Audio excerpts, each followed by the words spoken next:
అదే వైసీపీ నేతల స్పెషాలిటీ. ఇప్పుడు వెంకటేశ్వర్లు గారు, మనం ఇప్పుడు సదరన్ స్టేట్స్ తీసుకుందాం, మిగతాది నార్త్ కాసేపు వదిలేస్తే దేశంలో పక్కన ఉన్న కర్ణాటక, తమిళనాడు, కేరళ, ఇక్కడ చూస్తే ఎక్కడైనా రాజకీయాలు కొంత ఈ మధ్య మారిపోయాయి డెఫినెట్గా. కానీ ఈ స్థాయిలో ఇప్పుడు కేరళ రాజకీయాలు యూడిఎఫ్, ఎల్డిఎఫ్, ఓకే, తర్వాత తమిళనాడులో మొన్న విజయ్ గెలిచాడు, డిఎంకే అన్న డిఎంకే, ఇటు కర్ణాటకలో కేరళ కాంగ్రెస్ వర్సెస్ బీజేపీ, సరే జేడీఎస్ ఎలాగో బీజేపీతో. కానీ ఎక్కడ కూడా ఈ స్థాయిలో ఇంత దారుణమైన అరాచకాలు అరకొర జరుగుతాయి, ఘటనలు జరగడమని నేను చెప్పట్లేదు, ఏ రాష్ట్రంలో జరగకుండా ఉండవు. కానీ ఎందుకు ఓన్లీ ఆంధ్రప్రదేశ్లో ప్రతిరోజు మనకి ఏదో ఒక అరాచకం అయితే కులం, లేకపోతే మతం, లేకపోతే మహిళలు, లేకపోతే బూతులు, లేకపోతే జైళ్ళు, లేకపోతే కేసులు, లేకపోతే దాడులు, లేకపోతే కిడ్నాప్లు లేదా మర్డర్లు. ఏంటి ఇలా అయిపోయింది రాష్ట్ర పరిస్థితి? రిషి గారు, మీకు అలానే పెద్దలు సత్యమూర్తి గారికి, మాణిక్యాలరావు గారికి నమస్కారం. నమస్కారం. బాధేస్తుంది నిజంగా మీరు మాట్లాడుతుంటే.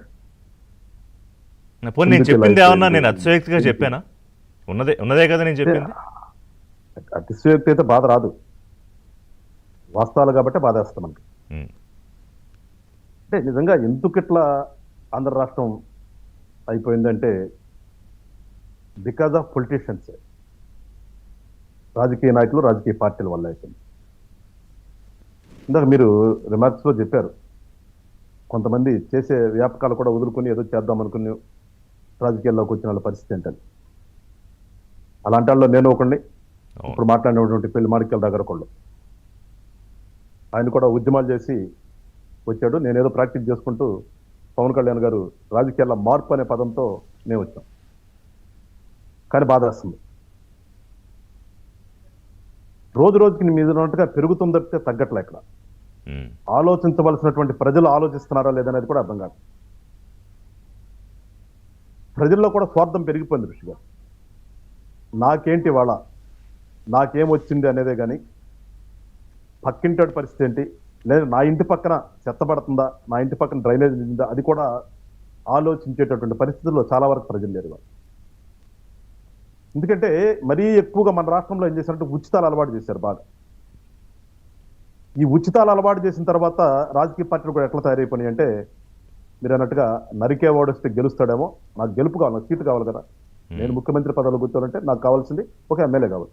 ఆ ఎమ్మెల్యే ఎలాంటి వాడు కావాలి, డబ్బులు పెట్టి ఓట్లన్నా కొనగలగాలి, లేదంటే నరుగుతాము పొడుస్తామని చెప్పేసి భయపెట్టాను కానీ ఓట్లు వేపిస్తారు. సో ఇలాంటి పరిస్థితులు ఏమైపోయిందంటే సమాజం పట్ల ఒక ఆలోచన విధానంతో ప్రజలకు మంచి చేద్దాం అనుకునే వాళ్ళకి వాళ్ళ ప్లేస్ లేకుండా పోయింది. చూడండి ఎంతమంది ఉన్నారో. మనం ఒక్క పార్టీ అనే కాదు, సరే ఆ పార్టీ గురించి మాట్లాడతాం అనవసరం అసలు. ఎందుకంటే పరామర్శి కూడా అర్థం తెలియనటువంటి ఒక పార్టీ అధ్యక్షుడు ఆయన. పరామర్శ జనంగా ఏం చేస్తారు, ఎవరిని చేస్తారు, ఇబ్బంది పడినటువంటి వాళ్ళ పరామర్శ, బాధల్లో ఉన్న వాళ్ళకో, కోల్పోయిన వాళ్ళకో కదా, ఏదన్నా ఇంట్లో చనిపోతేనో లేదంటే ఏదన్నా యాక్సిడెంట్ అయ్యి బెడ్ మీద ఉంటే వాళ్ళ పరామర్శిస్తాం. జనరల్ గా మన పరామర్శ అంటే అదే, జనరల్ కాదు అసలు, అది సత్యం. అది పరామర్శ అంటే ఇబ్బంది పడుతున్నటువంటి వాళ్ళు కానీ, వాళ్ళకి ఏమన్నా ఐదు ఉంటే కానీ వాళ్ళ పరామర్శిస్తాం. కానీ ఇక్కడ ఆపోజిట్ గా ఏం చేస్తారు చూస్తారు జగన్మోహన్ రెడ్డి గారు, ఆ ఇబ్బంది పెట్టినండి దానికి కారణమైన వాళ్ళని వెళ్ళి పరామర్శించేటటువంటి నైజం ఉన్నటువంటి వ్యక్తి ఆ పార్టీ. ఈయన ఆ పార్టీ గురించి మనం ఎంత చెప్పుకున్న అనవసరం. ఎందుకంటే వాళ్ళు ఎంచుకున్న మార్గమే అది. వాళ్ళు ఎంచుకున్న మార్గం ఏంటంటే వాళ్ళ ప్రజలు కూడా నరుకుతాం పొడుస్తాం అనేవాడు ఎంట వస్తారని చెప్పేసి ఎంచుకున్నాడు ఆయన. అది ఎంతవరకు కరెక్ట్ అని ఆలోచించవలసింది ప్రజలు. ప్రజలు ఎంతవరకు ఆలోచిస్తున్నారు? ఇవాళ కూడా మాకు 40% ఇంకా మాకు ఓటు బ్యాంక్ ఉందని చెప్పేసి వీళ్ళు రోడ్ల మీదకి వచ్చి మాట్లాడుతున్నారంటే, లేకపోతే మీరు ఇందాక చెప్పినట్టుగా విశ్వేశ్వర రెడ్డి గారి ఇంటికి వెళ్తే, పోలీసులు వెళ్తే సిలిండర్లు ఏంటండి, ఎక్కడి నుంచి వచ్చిన సిలిండర్లు, అది చాలా దారుణం అసలు ఎటుపోతుంది సమాజం. ఇప్పుడు అక్కడ అన్రెస్ట్ క్రియేట్ అయింది. అక్కడ మూడు వర్గాలుగా జనం పిలిపించారు రోడ్డు మీదకి రావడానికి.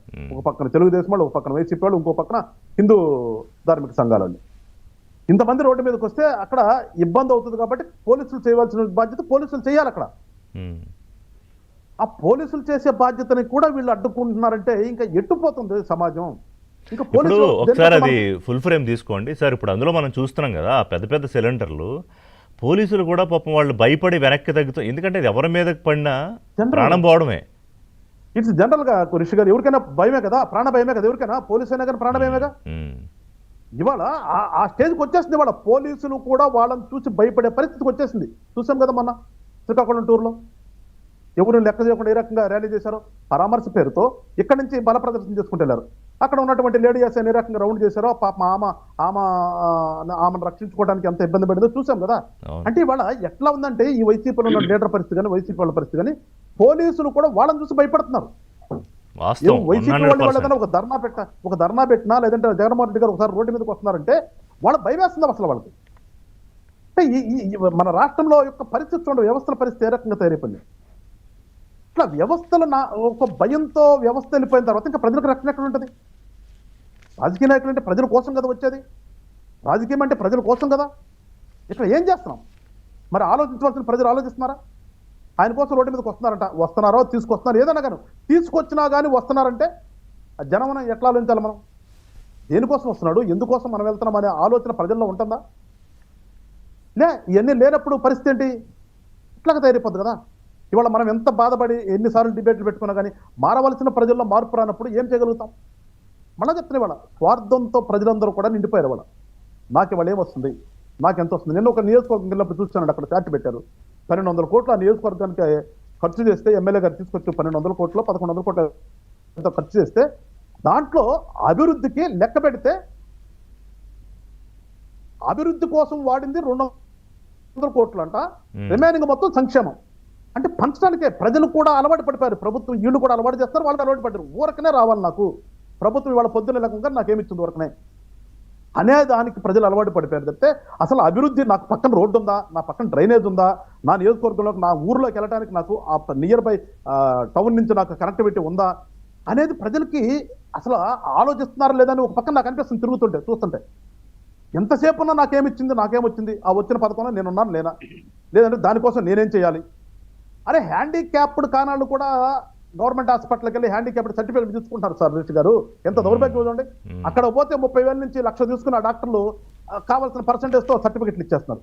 అంటే ఎంత దౌర్భాగ్యంగా డాక్టర్లు కూడా ఉన్నారు చూడండి. ఒక్కొక్కడు 2 లక్షలు డ్రా చేస్తారు. ఈ దగ్గర తీసుకున్న 10,000 కోసం 20,000 కోసం కకృతి పడి వాళ్ళ సర్టిఫికెట్ ఇచ్చేస్తున్నారు. వాళ్ళు తీసుకొచ్చి ఇక్కడ హ్యాండిక్యాప్డ్ కింద పెడతారంటే పెన్షన్, మామూలు పెన్షన్ అయితే 60,000 జరిగితే 4,000 వస్తుంటే ఈ హ్యాండిక్యాప్డ్ కింద 15,000 ఇస్తున్నారు. అంటే ప్రభుత్వం ఇచ్చేటటువంటి పథకాలకు కూడా మనం ఏ రకంగా మోసం చేసి వెళ్ళాలనేది ప్రజలు ఆలోచిస్తుంటే మరి ఇంకా రాజకీయాలు ఎక్కడికి ఉంటాయి సార్? ఈ రాష్ట్రంలో ఎట్లా ఇదవుతుంది? ఎక్కడి నుంచి ఎవరు మారాలి? ఈ రాజకీయ పార్టీలు పోని ఏమన్నా మంచి సత్యలతగా ఉన్న వాళ్ళకి సీట్లు ఇస్తున్నారా? కులమానం ఏంటి వాళ్ళకి? సూట్ కేసులు ఎన్ని ఉన్నాయి? లేకపోతే ఇదంతా రౌడీజం చేయగలుగుతారు మీరు అన్నట్టుగా. ఒకప్పుడు ఉన్నటువంటి రాజకీయ వ్యవస్థ ఏంటి, ఒకప్పుడు ఉన్నటువంటి రాజకీయ నాయకులు ఏంటి, ఇవాళ సోకాల్డ్ ఎమ్మెల్యేలు కానీ మీరు అంటే నిజంగానే ఒక పొలిటికల్ వ్యవస్థ ముందు ఒకసారి ఒక పెద్ద ప్రశ్న పెట్టారు. సత్యమూర్తి గారితో కూడా మాట్లాడదాం. సత్యమూర్తి గారు, just allow me to take